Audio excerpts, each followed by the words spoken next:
What's up, family? Gerald the Bossman here. You're tuned into the Bossman Show on AM 1010, AM 1430, 1055 The King. Let the King out at 105theking.com and the Bossman Show at bossmanshow.com. Hit me up on Instagram, The Bossman Show, Twitter at Bossman Show, and Facebook, Bossman Show. It's the Bossman on your radio. Listen to the Bossman Show with your host, JR, Saturdays at 9 a.m. right here on AM 1010, The King. What's up, good people? BetOnline is your number one source for all your betting needs. The latest odds, lines, and matchup reports for baseball, boxing, golf, and more. BetOnline continues to be the fastest and easiest way to place your wagers, including live betting and your favorite casino and card games available to play right from your phone. Head to the website or use your mobile device to sign up today and get in on the action. Remember to use your promo code BELIEVE, B-L-E-A-V, for your 50% welcome bonus on your first deposit. BetOnline, where the game starts. BS3 Network, changing the way you watch TV. Yes, BS3 Network, changing the way you watch TV, covering content and hot topics from A to Z, sports, music, society and culture, movie reviews, you name it, we have it. Check it out on bs3network.com or check us out on Roku, BS3 TV on Roku, as well as check out your favorite podcast on all podcast platforms or Spreaker.com/BS3 Network. You are now tuned to BS3 Network.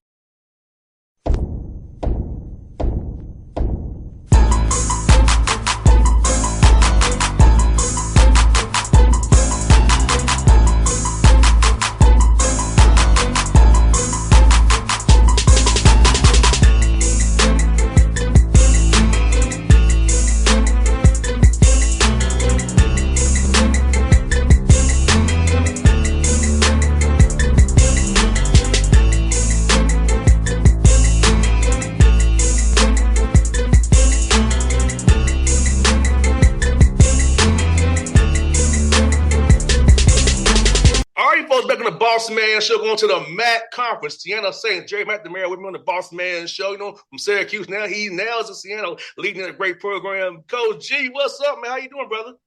I'm doing great. I appreciate you having me on. Still, I was at the Q's for a while. I'm still getting used to that green and gold. It looks good back here. So I'm lucky, man. Very blessed to be here.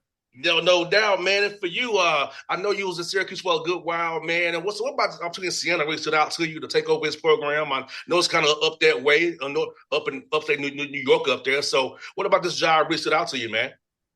Similar to the Q's, I think when I was in high school, to choose a place like Syracuse, it was, you talk about like elite fan bases, elite venues to play in, support from the area. I was really happy. I loved Cuse. I could have raised my family there, stayed there for the rest of my life. I don't think I would have ever been content had I not tested myself as a head coach. And, for me to leave a place that I loved, I think it would have been had to match kind of the same characteristics as those things I just mentioned. So, when an opportunity came about at Sienna, where I had the opportunity to interview for the job, and I looked at this place the same way as a recruit coming out of high school. I was getting recruited, and I'm looking at a place to venture off and run my own program. And, do they match all those things? Do they have, an elite fan base and incredible story, tradition, and history? They had all those things.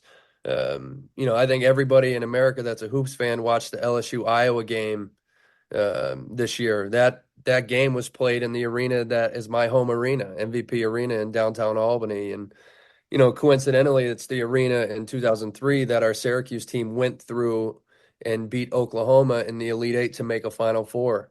UConn 2 years ago goes through our arena to win their first national championship, or their back-to-back. So, I just looked at this place in the same way in regards to when I was looking at Syracuse coming out as a player. Like, it matched everything I was looking for in terms of the fan support, the opportunity, and the tradition. And again, like I said, I'm really blessed to be here. It's a great spot. It's a great spot to live, raise a family, and blue collar town, just like Syracuse was. And um, I'm excited, man. I'm excited way things are going so far. I hear that, man. How cool has it been for you having to make decisions now with that one seat over now? From being an assistant all these years, now you get to make the decision yourself. And whether you give a suggestion, you dance your decisions. How's that transition been for you, man? It's nice, really nice. It's funny. I had a conversation with Coach Boeheim years ago, and he said something along the lines of like, it's a lot different when you're in this seat, and it is. It's a lot different. You're pulled in a lot of different directions that I probably didn't, maybe anticipate, and that's one of the things that I watched Adrian go through when Coach retired and he took over at Syracuse. So I went through that process with him and saw how he navigated it, and that was probably important for my development. Um, but I think the most impactful thing is, you're the kind of the final decision maker in terms of your roster, the decisions that are made in terms of what you're looking for and how you want to play, who you want to get, who you align with, what are the characteristics that that player embodies. And that's been really kind of the most enjoyable part for me is it's like, I have great assistants and they bring a lot of great players to the table and you get to go out and evaluate all of them. And at the end of the day, I get to make the decision on, who we're going after the hardest and all those things. So there's a lot of pressure that comes with that in terms of, I know it when you're sitting in this seat, everything's going to fall squarely on your shoulders in terms of win and loss. And that's just what comes with the territory. But it's just so nice to be able to run things the way you always envisioned it. And I've been really lucky because I've been around so many great coaches. Coach Boeheim is a Hall of Famer, and Adrian, who I just mentioned, is the head coach now. And Mike Hopkins was kind of my mentor, who was the head coach at UW at Washington, and now is an assistant coach with the Suns. Alan Griffin, who's still at Q. So I just, I felt like I was ready to make those decisions because I've been around a lot of great decision makers and people. 1,000%. I think I share your sentiment. I was a co-host back in the day. How I would think about how I would do it if I had my own show. How I wouldn't ask this question. So I had that same feeling. I was doing this as a co-host, but I was waiting on getting my own show. Like, yeah, I feel. When I finally got to get my own show. It was like, cool, I can do it my way. I can book this guest. So I know how you feel, man. Yeah. Do it your own way, man. It's done like this, man.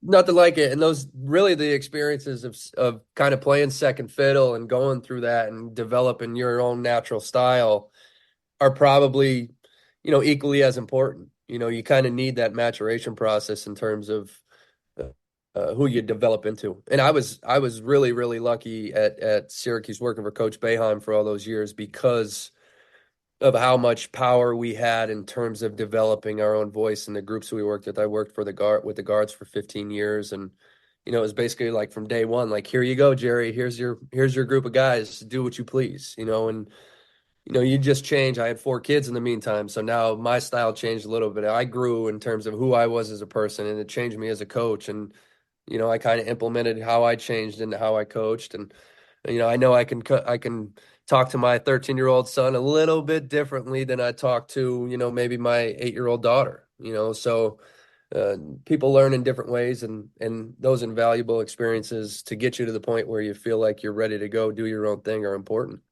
And Coach G, man, let me ask you this, man. When you looking for players for your roster this past offseason, what were you looking for in young men? Like, what kind of qualities did you want them to have to be a part of this new Seattle Saints program that you're running and kind of fit what you want to do now in your identity as a head coach?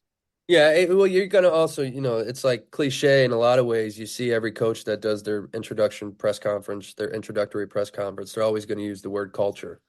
But it's just so vital, to me, I got really lucky in terms of the recruitment process because I had already been in really good position with players in the past. So whether they hit the transfer portal or like a guy like Peter Gerry, who I brought with me from Syracuse, I wanted all those guys to match the same things that were important to me, which was kind of team over self, winning above all else.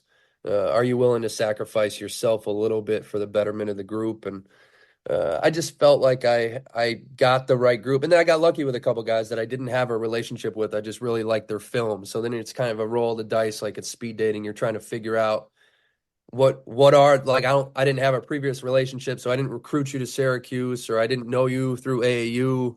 So that's a speed dating process. And like I said, it's just a roll of the dice. You got to hope it's right. And those guys that I did recruit that were that roll of the dice, man, was it right, man? I hit it. I just got the right group in terms of their maturity. One of the things that I've talked about with all the guys that I recruited in my office here was, two things that I need are your respect and your maturity. And when you're talking to a guy in your office, he's going to look you in the eyes when you speak to him. It's when you coach him on the court, is he looking you in the eyes? And that was always really important to me at Syracuse, because I've always, my style is kind of, I don't think people need to be talked at. I don't think they respond really well to that. So if I can talk to you, you have to understand that the time that I'm willing to spend with you is valuable. It's the most valuable thing you can give another human being. So I need you to give me the respect that I'm giving you. I'm spending my time with you. Look me in the eyes. I'm coaching you. I'm not yelling at you. I'm not doing this. I'm just trying to better you. So because I was kind of upfront and honest about my style and what I expected from them, the maturity part really kicked in quick because they understood me. And it wasn't by intent, but I spent my 8 weeks here, and I didn't do it deliberately, but I didn't bring a whistle to practice. So in 8 weeks working with my group, I didn't blow the whistle one time. And I think it really is a credit to the guys that I've worked with that when I speak, I've got their attention, because I've been willing to spend the hours in the gym with them prior to the coaching aspect. Now it's about the training, and I spent the time with the training. Now it's about the coaching, and because of the time you spend with them, I get their respect and their maturity, and that was kind of at the forefront of what I was trying to put together. And you got to be talented within that process, baby. You know what it is. You got to win at this level, but Yes. but there's so many good players, and you got to kind of decipher what you want and who you are and who you align with. And I've got a really good group. I align with them. We think the same. We want the same things, and we want to be able to make some noise. And the best way to do it is if you can align together. And this summer, did you kind of maybe combine more doing team stuff than you usually want to do? Because you had so many, the whole new roster, it's got mixing some of the player development as well, but maybe kind of get some general concepts in, that we're going to run offensively, defensive. So it's not just like a whole blur come now as you prepare for fall practice here coming up, with workouts coming up here, then practice starting for real, then getting November 4th. It's tipping off here really quickly. Quick. Yeah. Yeah. More so, the rules have changed. Like, back when we played, we didn't get to practice like that in the summer. Never. Never. So like now, like as the rules have evolved and the time restrictions are lifted a little bit, I'd say most coaches around the country probably spend more team practice time than they ever have. It was really important for me, obviously, because you're putting together a new roster, you're taking over a new program, and you're getting a new group together for the first time. So to me, it was a great summer because I got to, for the first time, put in what I was thinking and how I thought, and all these things visually that I was able to do, kind of behind the scenes of my coaching career, I was able to implement right away with a group that believed in it. So, yeah, to answer your question, 100%, we spent, such a great amount of time in terms of the concepts of what I want to do offensively. We touched on a lot of the basic stuff of how we're going to play defensively. And, now I've got, starting September 3rd, I've got 30 practices in 42 days. So I think that stretch of time, because I've got a really good base in terms of how we want to play on the offensive end, I'm going to have to really focus these first, 2 months on kind of really drilling in the defensive side of the basketball and making sure that when November 4th comes around, we've kind of got both areas and sides of the ball, a really good feel of what we are. No doubt, man. This is great. Like I said, for us, man, like it was hard to get that gelling because we didn't really see each other in summertime. So you really had to use this time, October 15th, the magic day, to try to cram it all in, to try to gel and get ready to play. Now, for us, it was all these buy games we had to play to raise money for the school. So we was getting our heads beat in while we wasn't even a team yet. Playing on the road for the first 2 months, right? Like, yes. Playing on the road against every top 25 team in the country. Yes, everywhere you can on demand to raise money to get your head beat in. And the key was understanding this is part of the process. Well, mine was the OVC schedule, not non-conference. This is for the school. But let's try to stay healthy, don't get nobody hurt, and be ready to make a run in January. Talk about getting thrown into the fire, right? Like right into the fire. But the reality of it is, you see teams like even at the high major level, you see a lot of teams schedule like, a lot of mid majors, and they're going to go win a bunch of games. But then you see a lot of these teams, like I know Tom Izzo has kind of been famous for it, where his schedule is really, really difficult. So his non-conference schedule is really difficult. So your situation, you go on, you're playing against some of the best teams in the country.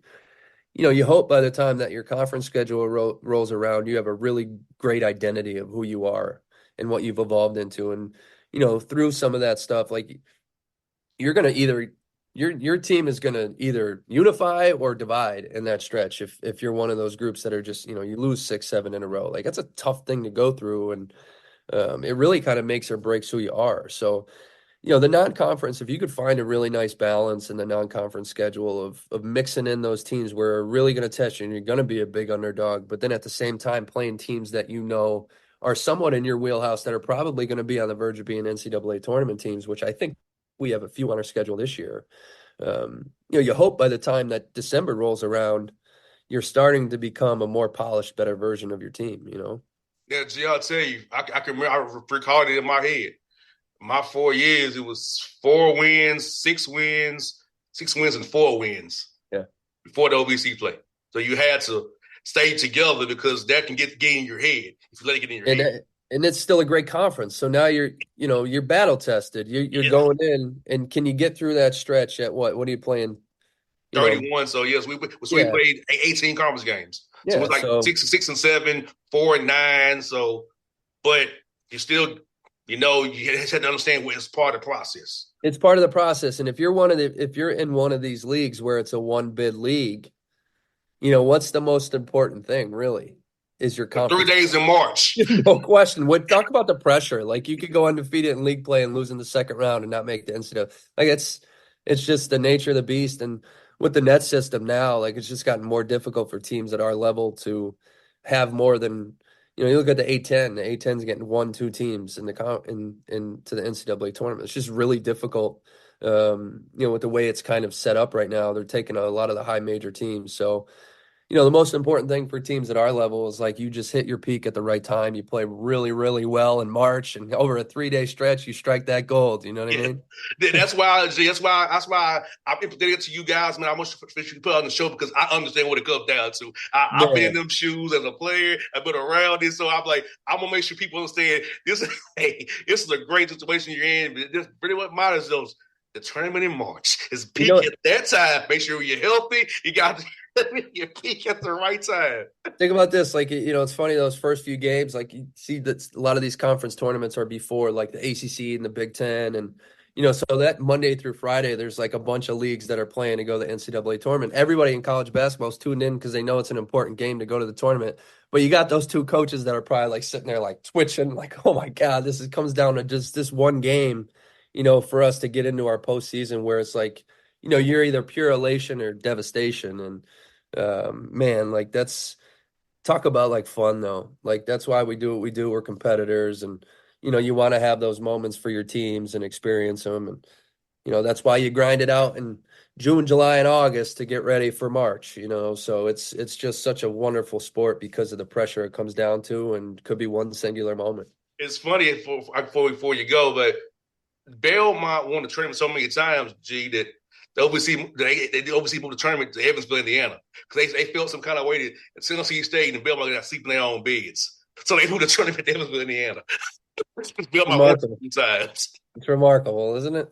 Hey, I see y'all funny. I see how you're doing. Yeah, okay, I see this. You know what I mean? I know what's going on here. You want to try to get advance for Murray State and them other teams. But yeah, obviously it was a great league, man. Like I said, I enjoyed it. I hate the realignment's done. What realignment's done by the rivalries we had with MTSU, Austin P, all Murray State, and all them gone now. But it was fun to be a part of it, man. Competing. Look, man, now I compete at the radio, man. I compete every day here at the radio. Still in it. Well, I mean, conference realignment. I mean, even think of, I was a Big East guy.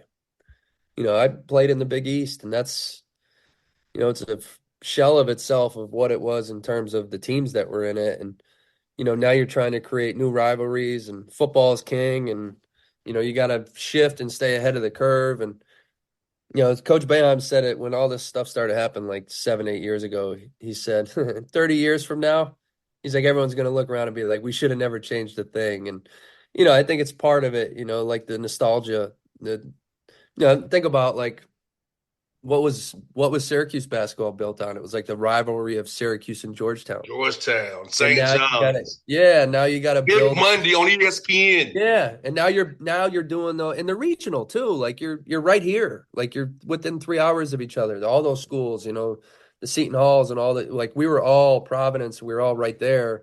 So now like the feel for like the fan, it changed a little bit. And the feel for me, and we were lucky. We were able to move into the ACC, which is a great league, and football I think is going to get back to big relevancy hopefully under Fran Brown. But man, like you miss the days of like those that just beating each other heads in over the last 40, 50 years. It's part of what, I love our sport, but it's hurt that aspect of it a little bit, this realignment. It's gonna make you. It's gonna blow your mind. I'm gonna tell you about my dad. My dad played ball at Tennessee State when it was Tennessee A&I. 1958 to 63. He played football there. If me to go there after my dad went there, it was like that's why I went there because my dad went there. That's awesome. Couple of family alum. Yes. So man, my dad got me. I said, I know I want to go. I told coaches, my dad went here, so I'm going. Because my dad went here. I want to make my dad happy. Can't beat it. So man, we're lucky, man. Coach, man.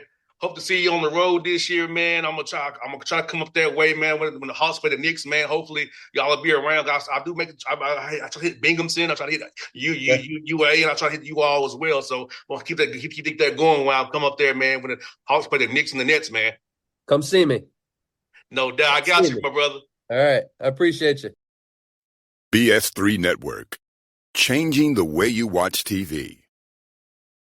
Yes, BS3 Network, changing the way you watch TV, covering content and hot topics from A to Z, sports, music, society and culture, movie reviews, you name it, we have it. Check it out on bs3network.com or check us out on Roku, BS3 TV on Roku, as well as check out your favorite podcast on all podcast platforms or Spreaker.com/BS3 Network. You are now tuned to BS3 Network. What's up, good people? Bet Online is your number one source for all your betting needs. The latest odds, lines, and matchup reports for baseball, boxing, golf, and more. Bet Online continues to be the fastest and easiest way to place your wagers, including live betting and your favorite casino and card games available to play right from your phone. Head to the website or use your mobile device to sign up today and get in on the action. Remember to use your promo code BELIEVE, BLEAV, for your 50% welcome bonus on your first deposit.